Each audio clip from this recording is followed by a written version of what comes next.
जनों, बनवीर को विक्रमादित्य के द्वारा महलों में बुलवाया जाता है। तरह तरह के असगुन होते हैं, लेकिन विक्रमादित्य नहीं समझ पाता है।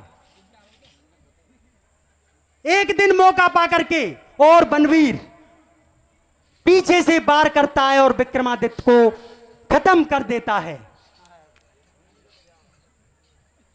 और तलवार लेकर के छोटे पुत्र उदय सिंह को मारने के लिए महलों की ओर दौड़ पड़ता है। इस घटना को महलों की एक दासी ने देख लिया। चोरी छुपे पीछे के रास्ते से होकर के जहां उदय सिंह सोया हुआ था पन्ना धाय के पास महलों में, वहां पहुंचती है और दासी पन्ना धाय से कहती है, मैया गजब हो गया, कुंवर साहब, बड़े कुंवर साहब अब इस दुनिया में नहीं रहे। क्या हुआ? बनवीर हत्यारे ने और तलवार से धड़ को उसके अलग कर दिया और इसी तरफ आ रहा है तलवार को लेकर के उदय सिंह को मारने के लिए। पन्ना धाय चिंता में पड़ जाती है। अगर मैं दोनों पुत्रों को लेकर के, एक उसका खुद का पुत्र था चंदन, अगर महलों से भागती हूं तो बनवीर पीछा करवाएगा और हम तीनों को मरवा देगा। कैसे भी करके बनवीर के दिमाग में यह बैठना चाहिए कि उदय कुमार मारा जा चुका है। तो उदय सिंह को और कीरतवारी के हाथों पिछले रास्ते से पालने में रखकर निकलवा दिया जाता है और अपने निज बेटा को, अपने हाथों के जाए बेटे को पन्ना धाय उदय सिंह की सैया पर सुला देती है। बनवीर आता है, बताओ पन्ना, उदय सिंह कहां है? हींक पर पत्थर रखकर इशारा कर देती है, ये रहा।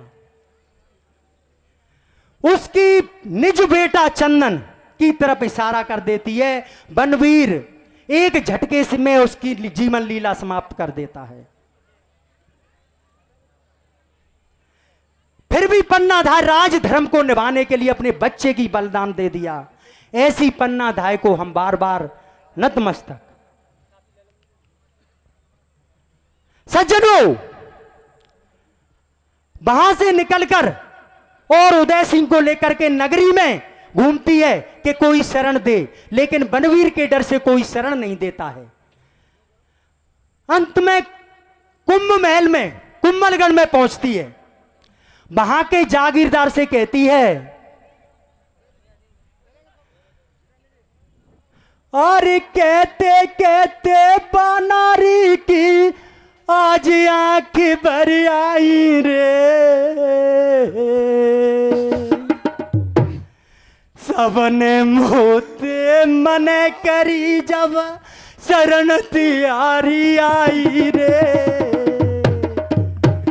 जागीरदार को रहम आ जाता है और उदय सिंह को शरण दे देता है। धीरे धीरे समय बीतता है। उदय सिंह बड़ा हो जाता है। जालौर के शासक हथेराय सिंह के द्वारा अपनी पुत्री की सगाई तय कर दी जाती है उदय सिंह से।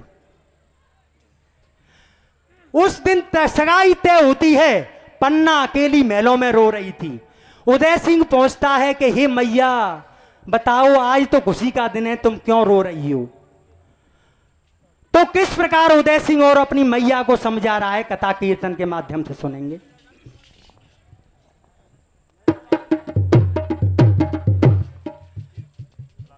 अरर क्यों चेहरा पर्यो मलिन मात मन फीको रे, ओए आज खुशी को टेम चढ़ो मेरो टीको रे।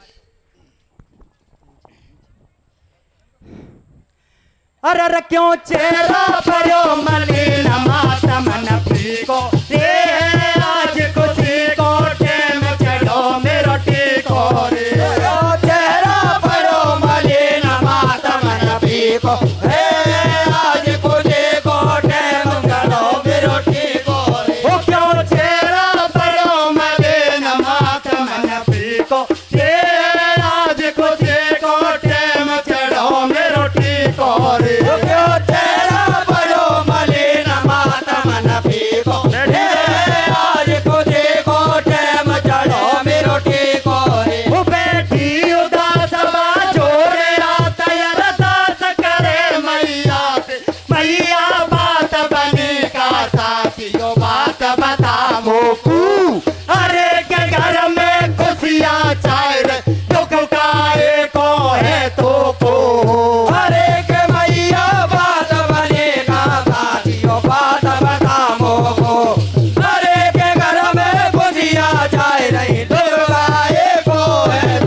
सके लाड़ी घर में जब जचे जब राजपाट हो तेरो यारी कारण मेरो बेटा मन उदास रो मेरो सुन बात युदे जब रोयो अब तक जाने का खोयो अब बात बताऊं तो तेरे ज्ञान करायो मुख मैया तेरी सौगन में खाऊं दुश्मन को मार गिराओ जब तक ना शकल दिखाओ माने ले मेरी मैया तेने भारो दुख पायो अब तक मैं भी बरमायो सेना को हुक्म सुनायो जाए के हुसैना करी कटे तो बिगुल बजायो अरे के बाबन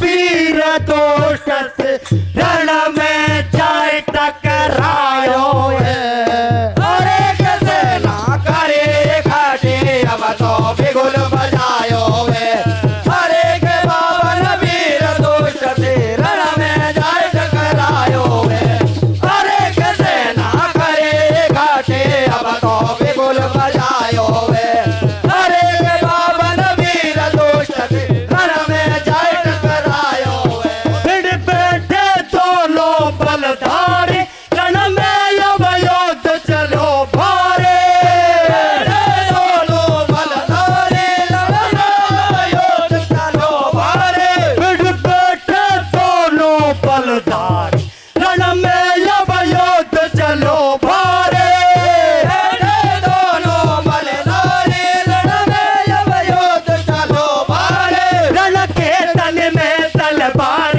चले विकट लड़ाई छिड़ गई थोड़ा पाचा बन वीर दोष के सारी सेना भग गई घोड़े से कूदो उदय कुमार वीर दोष को पकड़ लियो हर के चिल्लाइयो तलवार दोष पे है सोबान बार कियो बन चंदन को बदलो लियो बन वीर दोष को मार दियो चंदन को बदलो लियो बन वीर दोष को मार दियो बन चंदन को बदलो लियो बन वीर दोष को मार दियो चंदन को बदलो लियो बन वीर दोष को मार दियो अब राजत लगाए गयो युद्ध को नगरियों खुशियों मनाए रही है अब दियो ब्याह रचाए कुमार को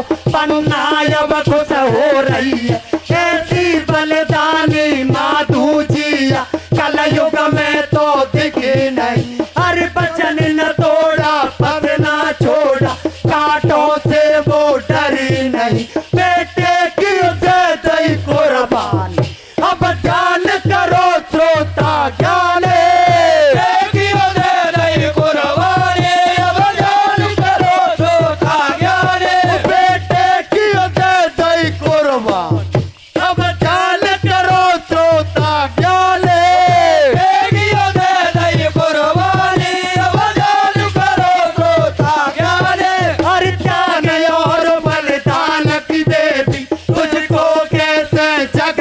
अमर हो गई इतिहासों में जय जय जय माँ पन्ना था जैसी करनी पार उतरनी रण में दियो मर पाए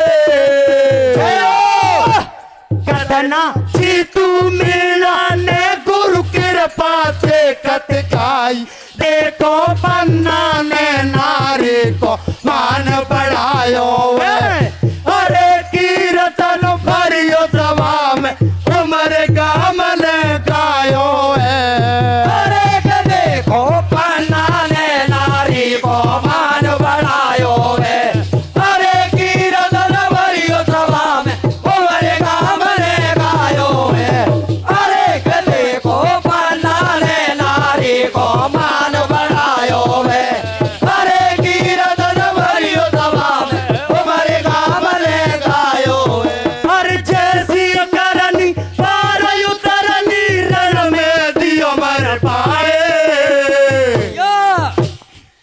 बहना